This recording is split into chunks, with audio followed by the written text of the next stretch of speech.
This is CNN Tonight. I'm Don Lemon. Thanks for joining us, everyone. 11 p.m. here on the East Coast, following multiple breaking stories for you tonight. Joe Biden making history, picking Senator Kamala Harris as his running mate. Harris becoming the first woman of color on a major party presidential ticket.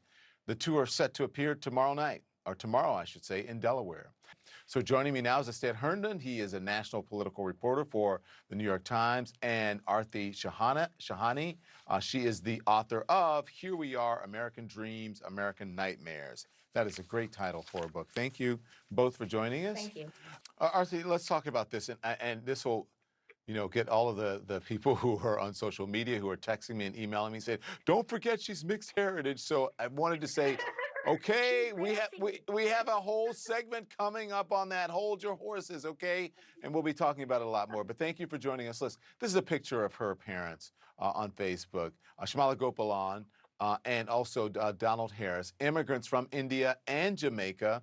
You pointed out to us that this family photo from Harris' cousin showing her in a sari, this is another big first, and it is a milestone as well. Yeah, no, I mean, Desi is slang for people of South Asian origin. Desi Twitter is totally exploding over the nomination of Harris. And it's interesting, right? Because she has not led in her story of herself as being part of the South Asian community. In a lot of ways, you've kind of seen her stumbling toward knowing how to relate to it because we're not yet seen as part of the American political mainstream, but obviously politically and financially we're more and more relevant to Beltway politics. And her story is kind of, like recently before she ended her presidential bid, she was doing a video with Mindy Kaling, and they were making dosa together. Now dosa, and I'm sure you've had it, right? Like you've had dosa. Yeah, I've had it. I lived in India for a while. I worked there for this company in Delhi, so I've had a lot. And it's amazing. So now you made me hungry, but go on, sorry. Actually, she pointed out, well, you're welcome for that.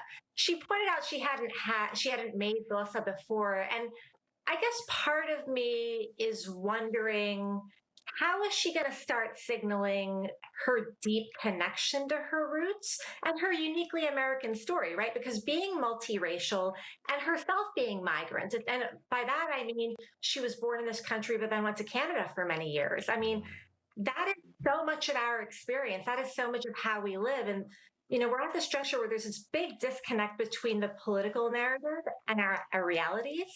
She's quintessentially American in her complexity, in being of mixed origin, of being the fruit of Black and brown love. And I want to see her own more and more of that. Yeah, I think it's, and it's tough.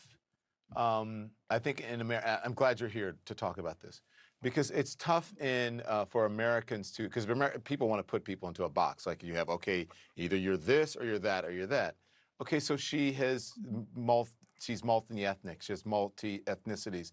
There's nothing wrong with that. That's actually really great. It's something that we should embrace rather than, I know sometimes it's difficult to find the language to express that, or people are just not used to it. But isn't that what America really is about?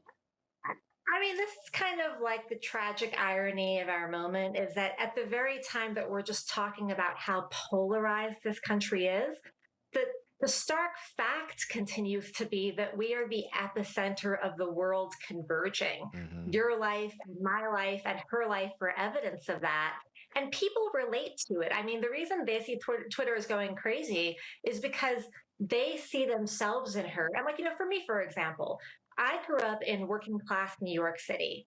My American story, I was an undocumented immigrant as a child. My family came, we overstayed visas, and then we adjusted to this country and eventually became citizens.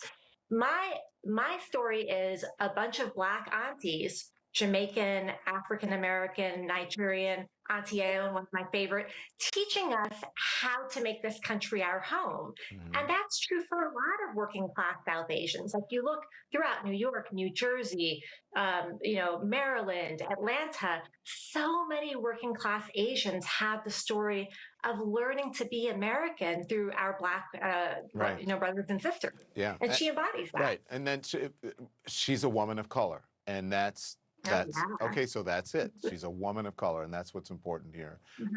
Sid, thank you as always. And Aarti, I think that what we talked about is an important conversation, and that we need to learn more about and discuss as we move through this election. And you and I think the senator can help the country and the world understand that. Thank you so much. I appreciate it. Thank you. Thank you.